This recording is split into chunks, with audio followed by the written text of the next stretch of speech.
اليوم راح أكلمكم عن ثورة غير الثورة اللي عرفها أرسطو في الماضي أو اللي غطاها إعلامنا المعاصر في وقتنا الحالي. هالثورة مثل أي ثورة، ضحاياها مش أموات لكنهم أحياء ألقت بهم الحياة على صخرة اسمها الواقع. مش الواقع الحقيقي، الواقع اللي بتكره العاجز عشان يخليه شماعة العجزة الوصول لحلمه. الثورة هذه هي ثورة الأماني، هي الثورة اللي استطاع من خلالها شاب أن يحلم ويحقق حلمه ويحول حلمه لمشروع تنموي. لكن قبل لا أكلمكم عن هذا الشاب خلوني أكلمكم ليش هالثورة قامت. هالثورة قامت للبحث عن إجابة عن التساؤل اللي ذيلته حكمة قالت: إذا أردت أن تحقق ما تريد فيجب عليك أن تحدد ما تريد.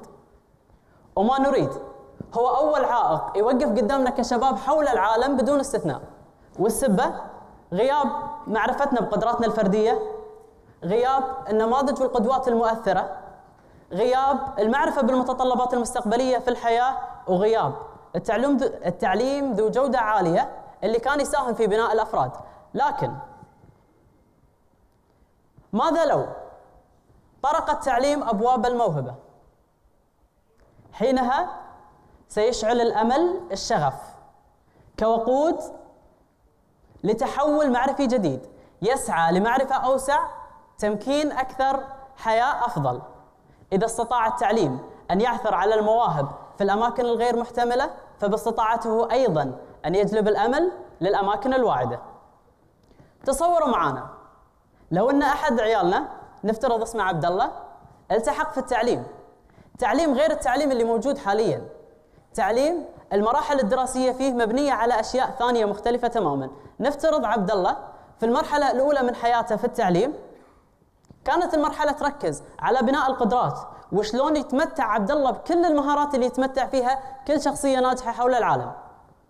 زائد عبد الله في هالمرحلة تحديداً راح يتم فيه غرس كل القيم المجتمعية اللي متطلبة في المجتمع في سوق العمل، والمهارات أو القيم الشخصية اللي نقدر احنا نتعايش فيها في مجتمع.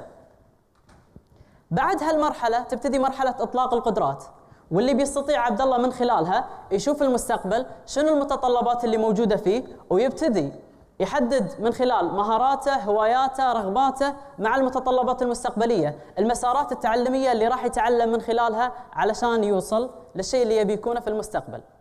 بعدها على طول راح تلتحق أسرة عبد الله مع المجتمع، مع كل مؤسسات الدولة بكل أطيافها في صناعة جيل المستقبل من خلال تدوير المعرفة وبرامج مختلفة تساهم في تنمية المواهب.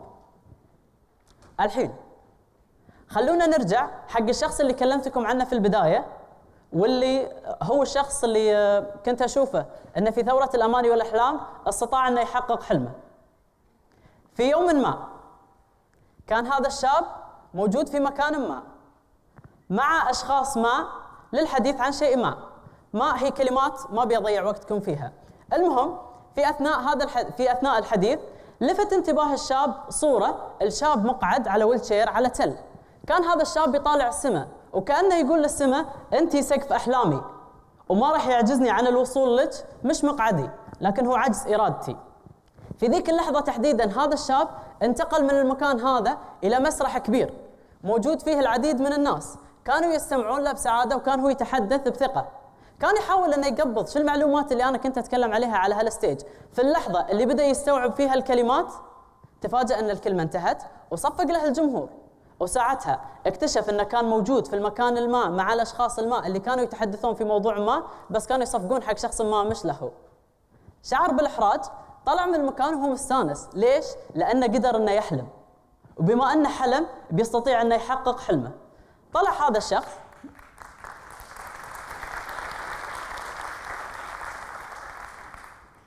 هذا الشخص وكان عنده أمل أنه يعثر على حلمه. طبعاً حلمه كلفه أنه ينتقل من 3 بيئات، من الريال استيت إلى الأويل اند غاز إلى قطاع التعليم.